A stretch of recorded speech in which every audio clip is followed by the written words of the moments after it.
Targets are up, boys. Let's kick this off.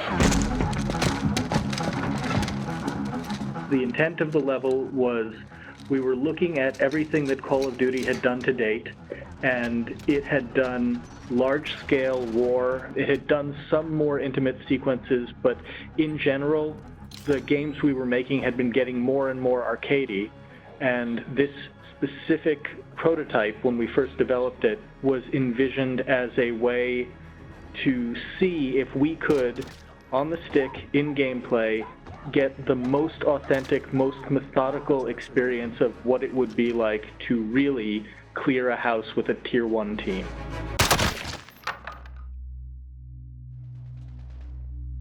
Hi, welcome back to Game Brain. My name's Don. Of all the levels in Call of Duty Modern Warfare 2019's campaign, none hit harder than Clean House, a nighttime Tier 1 operation in the sleepy suburbs of southwest London. Today we're going to talk to the lead developers at Infinity Ward about their work designing, scripting, and perfecting the tense, polished action of Clean House.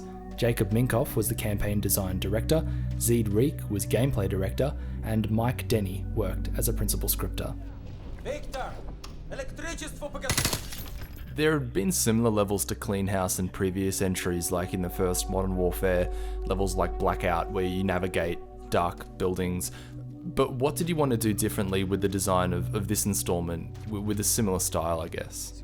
One-to-one scale is the major answer. Everything else in all previous games that I have ever seen from any studio that have tried to show what it's like to do a night raid or to clean a house, they all scale up the geometry. They all do what we call video game scale, which is about 30% larger than real world scale.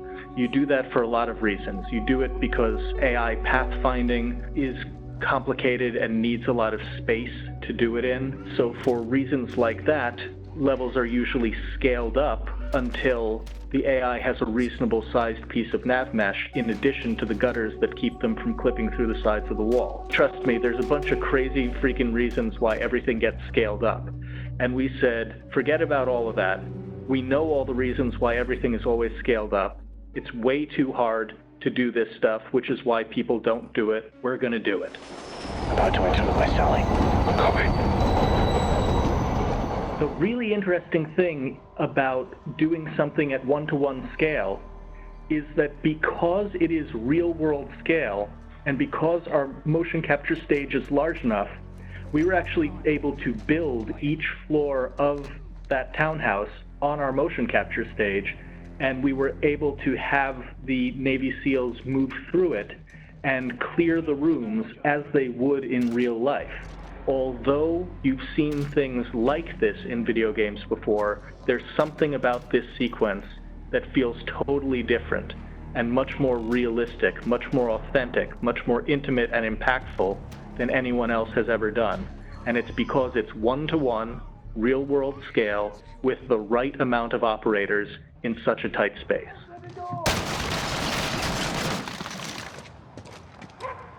Bravo 6. Moving on the rear garden. How many changes did Clean House go through during its development? Were there any experiments or interesting ideas that just didn't make the cut?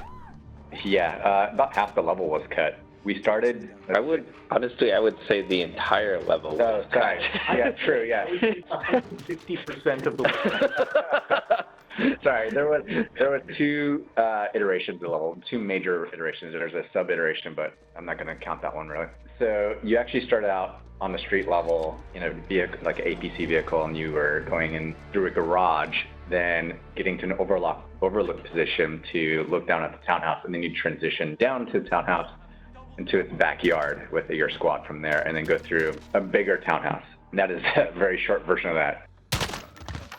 Secure. Yeah, and even just when you focus on the house itself, we built a version of the house that was probably twice as big with about 3 times as many enemies in it.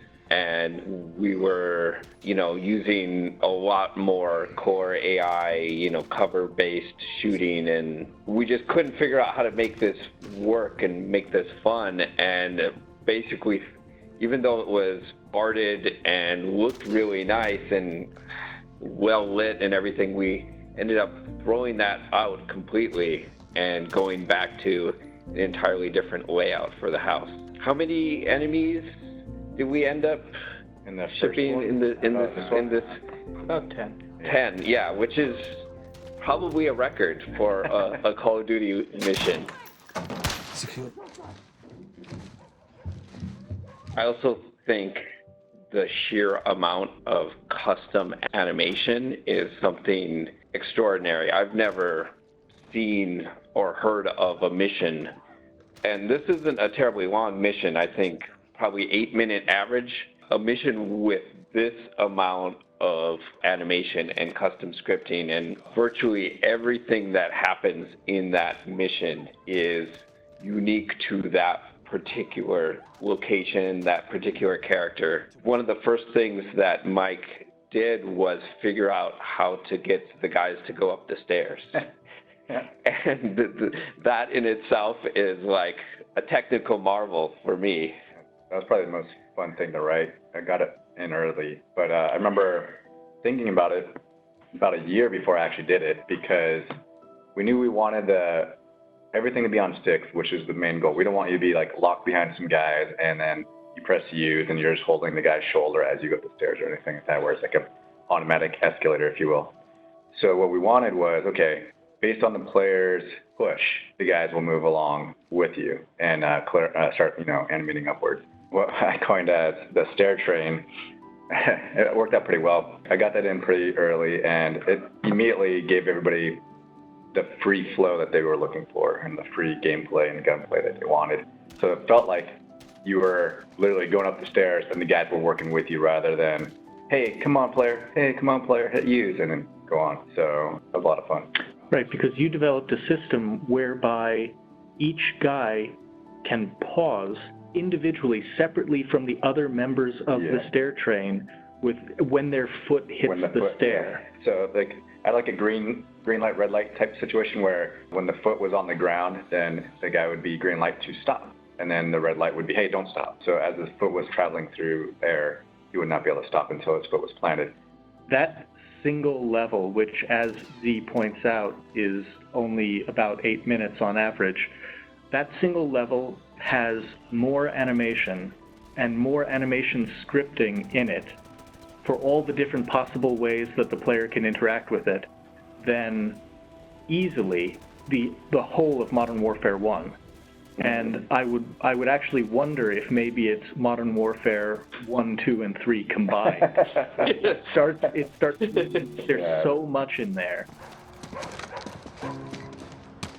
The location of Clean House is about as familiar as it gets. It's someone's home in the middle of a metropolis. And was that really grounded approach to Modern Warfare's campaign something that was always guiding the way the levels like Clean House were designed?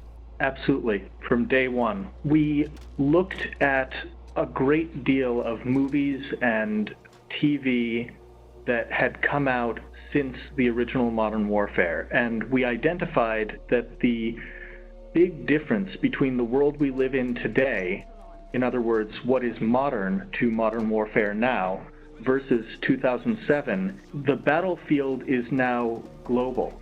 It's not, in quotes, over there somewhere. It's everywhere. It's here in your hometown right now. Yeah, I think that's kind of what makes Modern Warfare itself tick, is the realistic, relatable, this could be really happening element to it. And this particular mission, since it is something that could have happened down the street from you and you wouldn't ever have known, really kind of hits people in the gut in that way. Clear. In some parts of Modern Warfare's campaign, and particularly in Clean House, who's an enemy and who's not is a really big part of the level, like you mentioned, with collateral damage and the traits of Modern Warfare. Can you all walk me through how you all navigated those ideas of not knowing who the enemy is at all times, and maybe how that changed the way you designed levels as well? Well, a lot of it came from us speaking to our military advisors, asking them if you were going to make a level, if you were going to tell a story about modern war, what would you talk about? What would you want to do? We have some Navy SEALs who we work with on a very regular basis, and what one of them said to us was, look, we are given imperfect intel and expected to do a very messy job perfectly.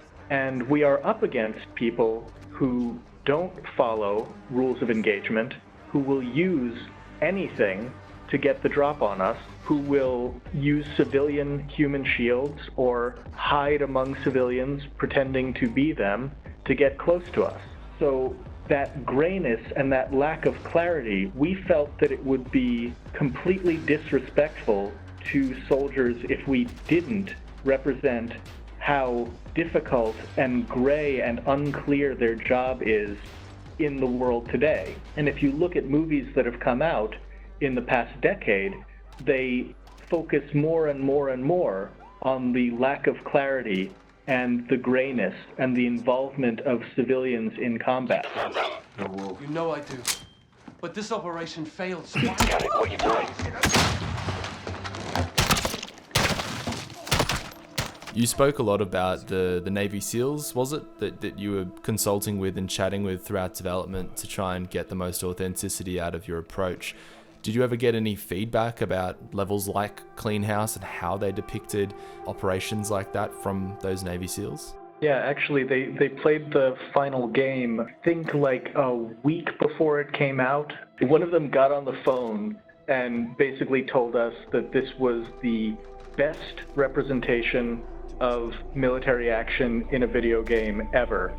And then they showed it to a bunch of their friends who were also ex-SEAL team members, and those guys also got on the phone and basically said, this is incredible, this is the best it's ever been, holy crap, I can't believe you guys did it.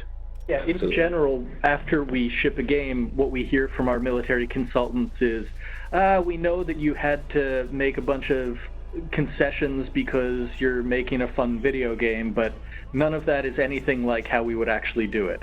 And I would say that this is the first time that the feedback we've gotten from our military consultants is like, wow, you did it. That's actually what it would be like. Incredible. And is there anything else, Zied, Mike, Jacob, that you'd like to add about your work on Clean House just before we wrap things up?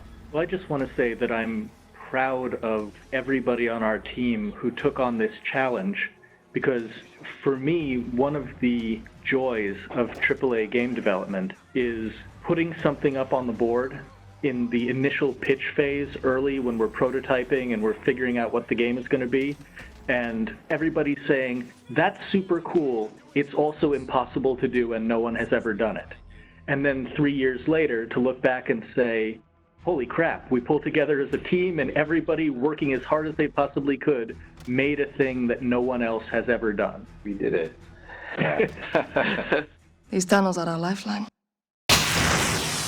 We have intel Russian troop commanders are in town today. You can always look at a game that you've worked on, and if it was a good game, if it was a game that you really had a high-functioning AAA team on, you can point to those things and you can say, that moment in that game is something no one else has ever accomplished, and we did it. And that feels great. And I look at this game, and we have a few of those, but I think the one I'm going to walk away with the strongest feeling about is how we pulled together as a team and made the impossible possible with this level. Oh, fucking hell. She was going for a bloody detonator. Good job we dropped it then. We made the right call, sir. We'll bet your house. Hey, thanks so much for watching my conversation with Jacob, Zied, and Mike about their work on Modern Warfare. One little tidbit that didn't make it into the final interview was the developers actually used games like PT, Resident Evil 7, and Rainbow Six Siege as inspiration for the tight corridor shooting in Clean House. That was a pretty cool little detail, I thought.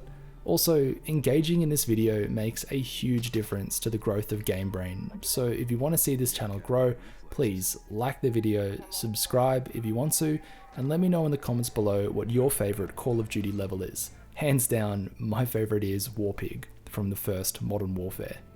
See ya.